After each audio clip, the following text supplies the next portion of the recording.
Bonsoir. Dans les vidéos précédentes, nous avons vu le triangle de la tribu contrainte, ou bien le triangle qualité-coût-délai, qui nous a amené à la notion de pente-coût et son interprétation.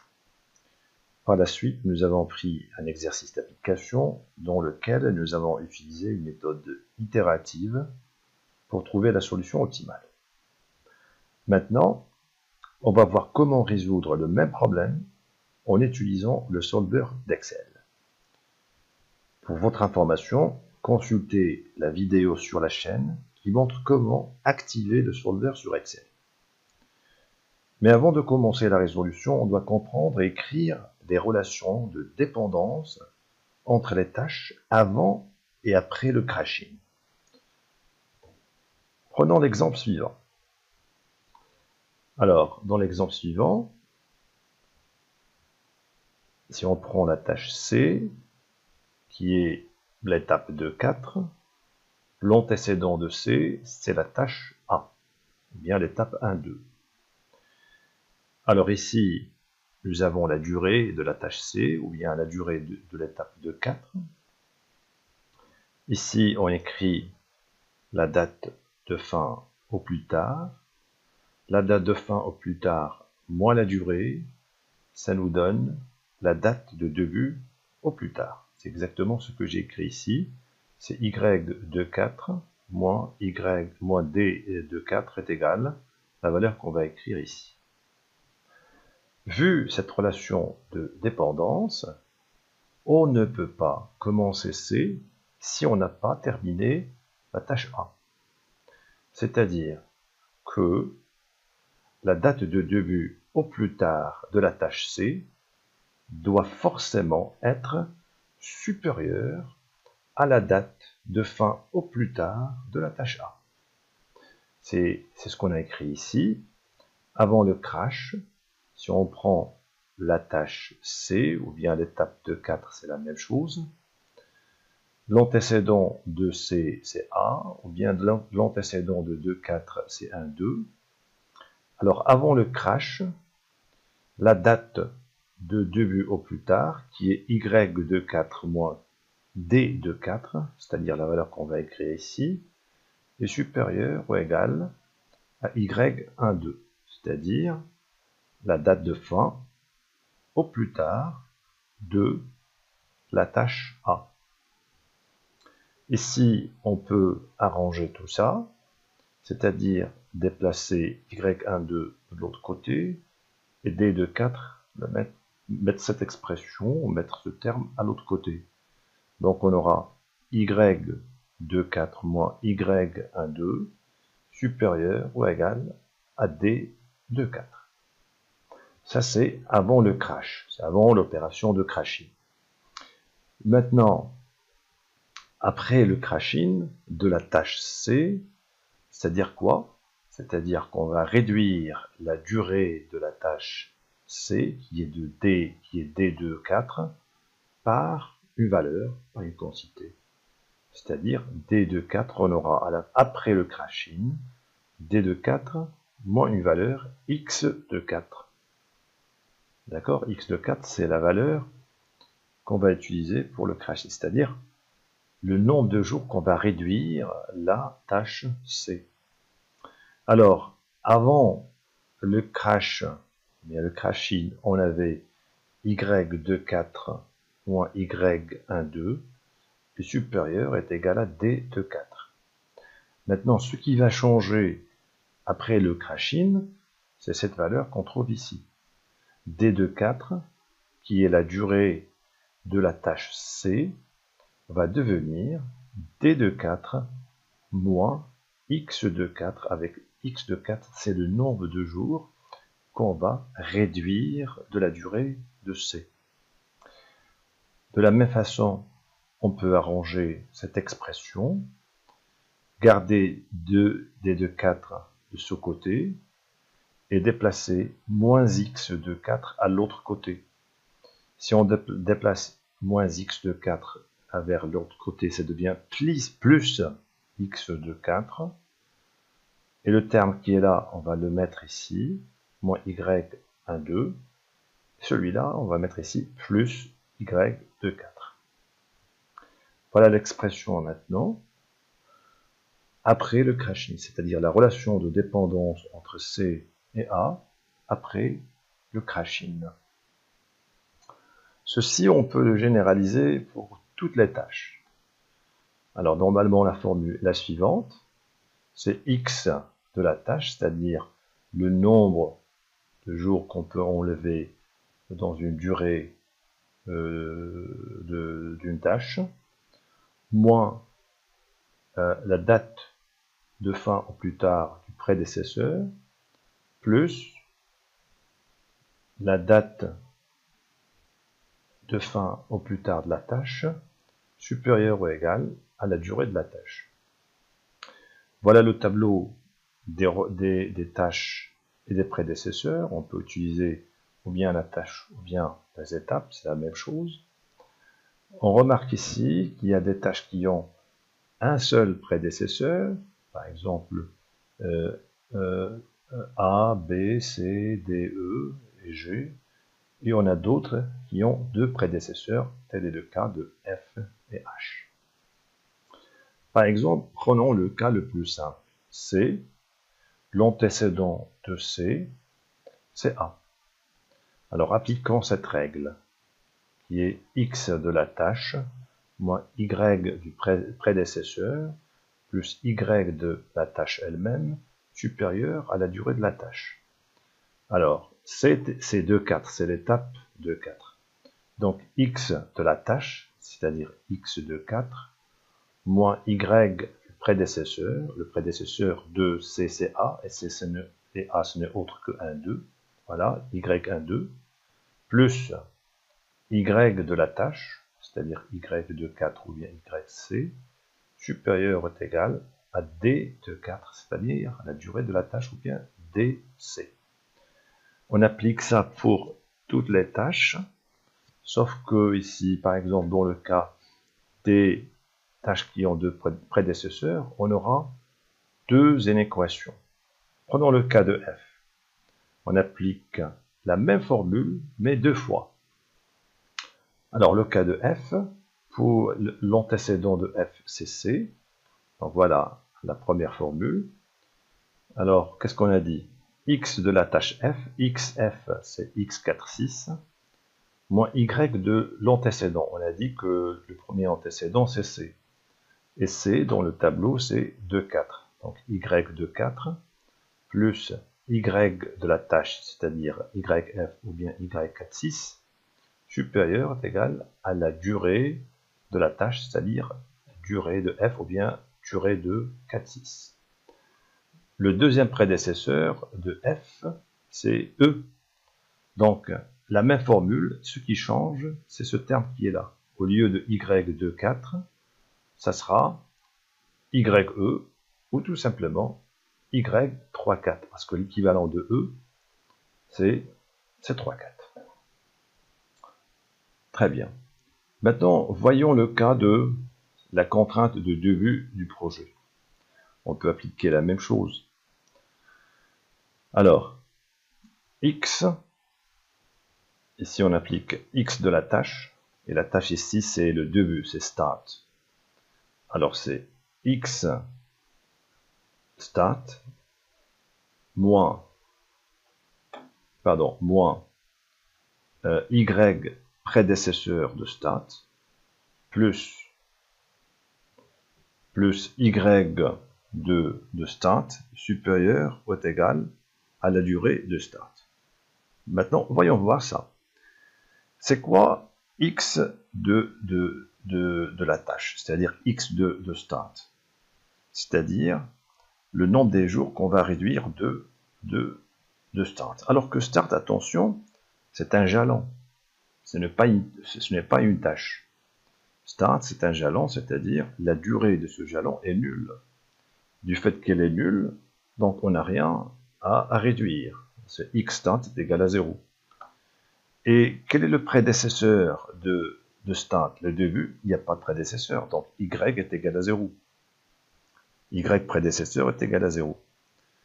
Et bien sûr, ça nous reste rien que start Pour le jalon, attention, pour un jalon, la date de début au plus tôt est égale à la date de début au plus tard, est égale à date de fin au plus tôt, est égale à la date de fin au plus tard.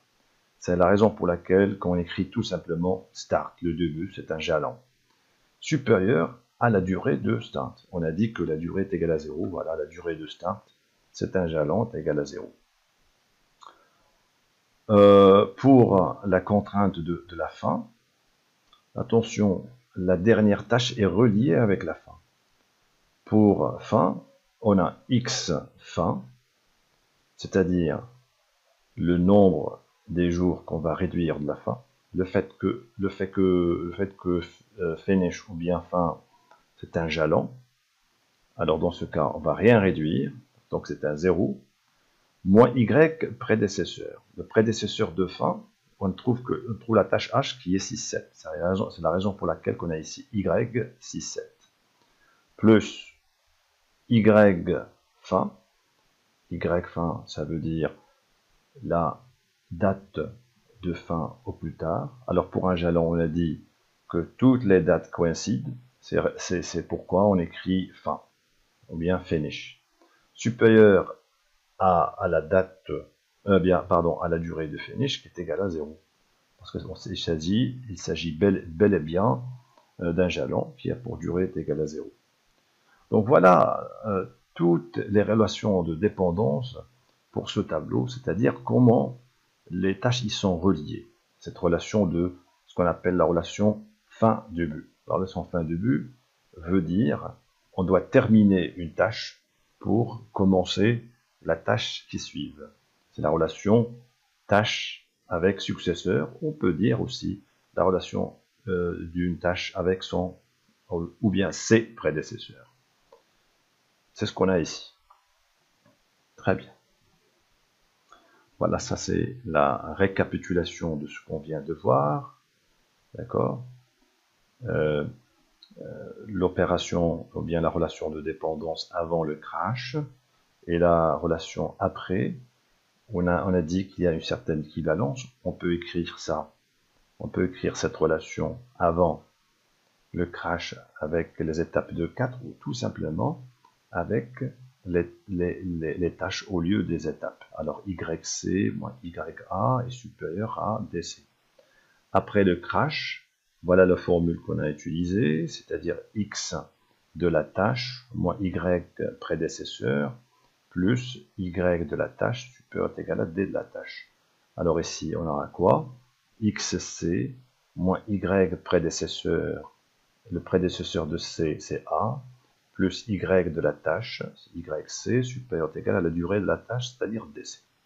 C'est exactement ce que nous avons utilisé, soit avec la notation des tâches, ou bien la notation des étapes. Dans ce cas, 2,4 pour la tâche C, et 1,2 pour la tâche A. Ici, on utilise directement les tâches. Très bien. Ça, c'est le résultat que nous avons trouvé en utilisant la méthode itérative de Crashy. Donc, si vous vous rappelez, il y avait 6 crashs de 1 à 6. Et voilà la récapitulation de ces crashs. D'accord. Par exemple, pour la tâche A, on a réduit 2 jours. Le maximum qu'on avait, ou bien qu'on pouvait réduire, c'était DL moins DC, c'était 2. Alors on a réduit la totalité de cette différence, c'est-à-dire le maximum de crash-in. Pour la tâche B, on a réduit une seule journée, alors que le maximum c'était 2. Pour la tâche C, on a réduit 2 et le maximum c'était 2. Pour la tâche D, on n'a pas touché la tâche D, alors que le maximum c'était 2. Pour la tâche E, on a réduit 2 jours, alors le maximum c'était 2. Pour la tâche F, on a réduit 4 jours, le maximum était 4 jours. Pour la tâche G, on n'a pas touché la tâche G, c'est 0 ici, alors qu'on avait un maximum de 2. Et finalement, pour la tâche H, on a réduit une seule journée, et le maximum de réduction, c'était une seule journée. Dans cette colonne, nous avons quoi? nous avons le coût de cette réduction. C'est là qu'on utilise le concept, ou bien la notion de la pente coût. 20 dirhams, c'est le coût de réduction d'une seule journée.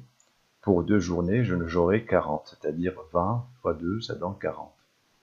Pour une journée de la tâche B, c'est 70 fois 1, ça donne 70. Pour 2 journées de la tâche C, c'est 50 fois 2, ça donne 100, et ainsi de suite. Et on trouve ces coûts crash qu'on peut faire une somme qui va nous donner le total du coût crash, qui est de 575. Très bien. Alors l'idée principale, c'était de trouver ces résultats, d'accord? De trouver ces valeurs qui est la solution de notre exercice. De combien doit-on réduire les tâches? C'est ça l'objectif et la finalité de l'exercice. Après, à partir de là, on peut calculer le total coût crash. Alors, ce qu'il faut savoir, c'est que l'opération de crashing, elle affecte quoi? Elle affecte les durées des tâches, et par la suite, qui vont affecter la durée de notre projet, et simultanément, ça affecte aussi les dates au plus tôt et au plus tard, c'est-à-dire début au plus tôt et fin au plus tôt, début au plus tard et fin au plus tard. Tout ça, ça sera affecté. On aura un autre réseau perte qui est différent à celui qu'on a utilisé au début. Du fait que les dates ils vont changer, bien sûr, le réseau perte aussi va changer. Attention, la durée d'un projet n'est pas la somme des durées des tâches qui tombent ce projet, ça on le connaît, ça on le sait déjà.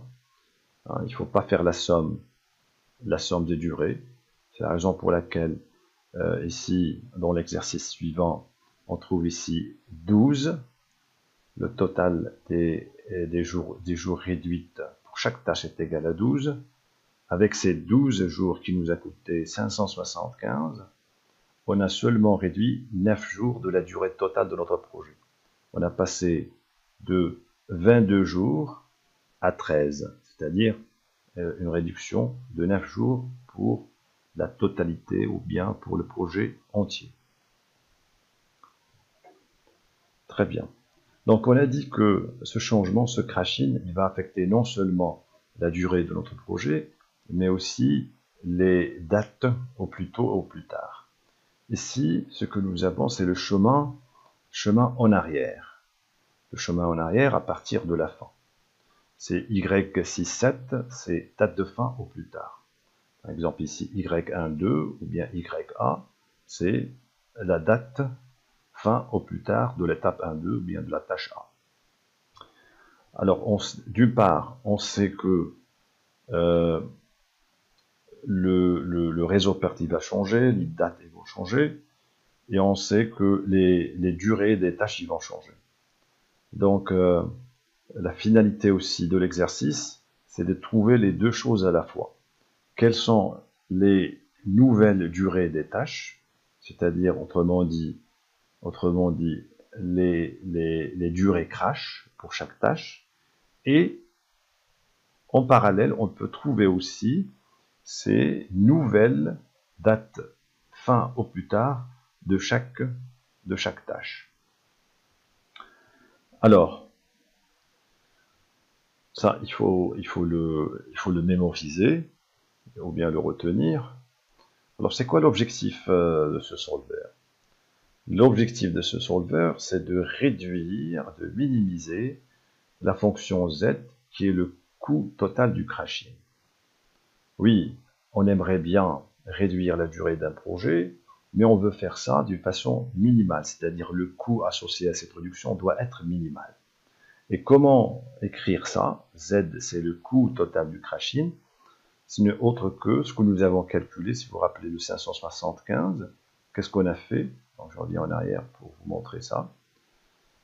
575 est égal à la valeur qu'on a ici multipliée par la pente coût, ça donne 40.